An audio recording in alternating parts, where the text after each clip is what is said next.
நிதி ஒதுக்கீட்டில் மத்திய அரசின் நியாயமற்ற அணுகுமுறையில் தமிழ்நாட்டின் மாநில நிதி நிலையில் கடுமையான நெருக்கடி ஏற்படுவதாக ஆளுநர் உரையில் குறிப்பிடப்பட்டுள்ளது.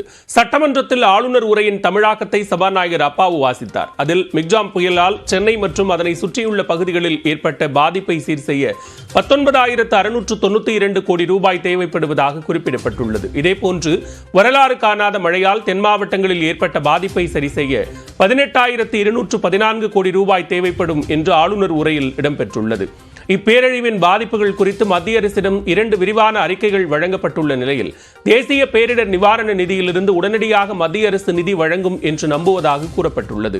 மேலும் சரக்கு மற்றும் சேவை வரி இழப்பீட்டு முறையை மத்திய அரசு நிறுத்தியதன் விளைவாக ஒவ்வொரு ஆண்டும் தமிழ்நாடு அரசுக்கு சுமார் 20,000 கோடி பற்றாக்குறை ஏற்பட்டதாகவும் அரசு தெரிவித்துள்ளது. எனவே சரக்கு மற்றும் சேவை வரி இழப்பீட்டு முறையை மத்திய அரசு தொடர்ந்திட வேண்டும் என்று ஆளுநர் உரையில் வலியுறுத்தப்பட்டுள்ளது.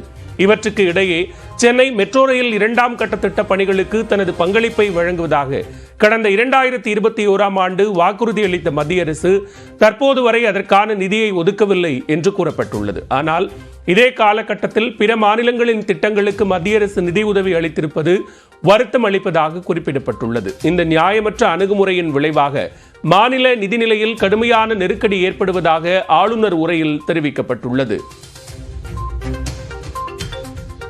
ஆளுநரை நேரில் சந்தித்த போது தனது உரைக்கு முன்னதாக தேசிய கீதம் பாட வேண்டும் என கூறவில்லை என்று சபாநாயகர் அப்பாவு தெரிவித்துள்ளார்.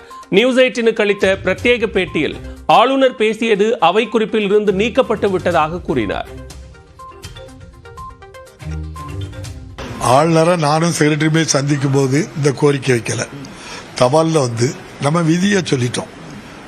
பேரவை விதி 176(1) படி முதல்ல தமிழ்தாய் வாழ்த்து, ஆளுநர் உரை, தேசிய கீதம். இப்படியெல்லாம் என் கருத்து இருக்கு, ஒவ்வொருத்தருடைய கருத்து இருக்கு. இதெல்லாம் நாங்கள் பேச முடியுமா? அதனால அப்படிங்கிறத சொல்லிட்டு எல்லாத்தையும் சொல்லிட்டு எல்லாம் அவைக்கு வந்து நீக்கியாச்சு.